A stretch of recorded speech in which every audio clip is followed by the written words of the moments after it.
ఈ ఉత్తరాన్ని విజయవాడ నుంచి ఉషా గారు రాస్తున్నారు.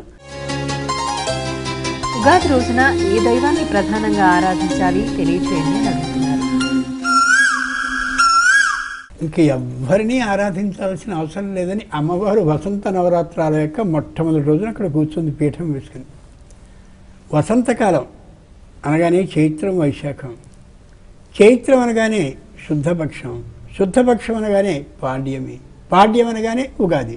ఉగాది నాడు అమ్మవారు శ్రీమత్ సింహాసనేశ్వరి సింహాసనం మీద ప్రత్యక్షంగా అలా కూర్చున్న తర్వాత ఇంకా ఏ దైవాన్ని ఆరాధిస్తాం? పైగా కరాంగుళి నఖోత్పన్న నారాయణ దశాకృతి, తన చేతి గోటి వేలు యొక్క గోటి కొనతో మొత్తం 10 అవతారాలని శ్రీమన్నారాయణకి సంబంధించిన వాటిని ఆవిడ సృష్టిస్తూ ఉంటే ఆవిడ్ని ఆరాధిస్తే ఈ 10 మందిని ఆరాధించినట్లే అవుతుందిగా.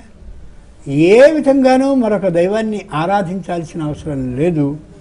అమ్మవారికి చక్కనైనటువంటి ఆరాధనని వేళ చేసి కుటుంబ సభ్యులందరూ కలిసి కూర్చుని ఏదో ఒక నివేదనని కానీ చేసినట్టయితే ఆవిడికి అవ్యాజ కరుణామూర్తి చక్కని కరుణని అనుగ్రహించేది. కాబట్టి ఈ లోటు ఈ కుటుంబంలో రాకపోతే లోటుని పూడుస్తుంది, ఈ అహంకారం వ్యక్తికి కలగకపోతే అహంకారాన్ని తుంచి సరైన పద్ధతిని చేస్తుంది.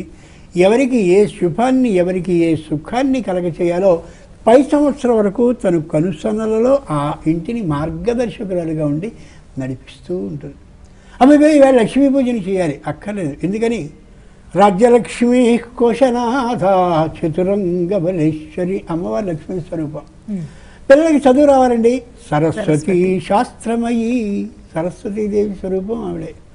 శంకరుని పూజించాలి. మేము శైవులం. శ్రీ శివ శివశక్తి ఐక్య రూపిణి లలితాంబిక, శివుడు శక్తి స్వరూపం నేనే అని ఆవిడ తెలియజేస్తుంది. ఎవరినైనా సరే ఏ దైవాన్నైనా సరే మీరు చెప్పండి, అందరూ దేవతలు ఉండేటటువంటి అమోఘమైన ఒకే ఒక్క రూపం లలితా స్వరూపిణి. కాబట్టి ఆ లలితాదేవి విగ్రహానికి అలా కుటుంబ సభ్యులంతా కలిసి ఆరాధన చేస్తే వసంత నవరాత్రాలని 9 రాత్రుల పాటు అమోఘంగా పూజలు చేయించుకోవడం కోసం కూర్చున్నటువంటి ఆమె తప్ప ఇంకెవరికి పూజల్ని మనం సమర్పించాలి? నారాయణుడు మాది వైష్ణవ కుటుంబం అండి. నారాయణి నాదరూప, అలాగే గోత్రి గోవింద రూపిణి స్పష్టంగా తెలుస్తుంది. అది ఎవ్వరినీ ఆరాధించక్కర్లేదు. ఆ తల్లిని ఆరాధిస్తే అందరినీ ఆరాధించినట్టే. యథా మూలే, చెట్టు యొక్క ఆ మూలంలో వేళ్ల దగ్గరగా నీళ్లు పోస్తే మొత్తం వృక్షానికి అంతటికీ చేరినట్టుగా అమ్మకి కానీ పూజ చేస్తే సకల దేవత ఆరాధన చేసినటువంటి పుణ్యం ఫలితం లభిస్తుంది. సమస్తమైనటువంటి శుభాలు సుఖాలు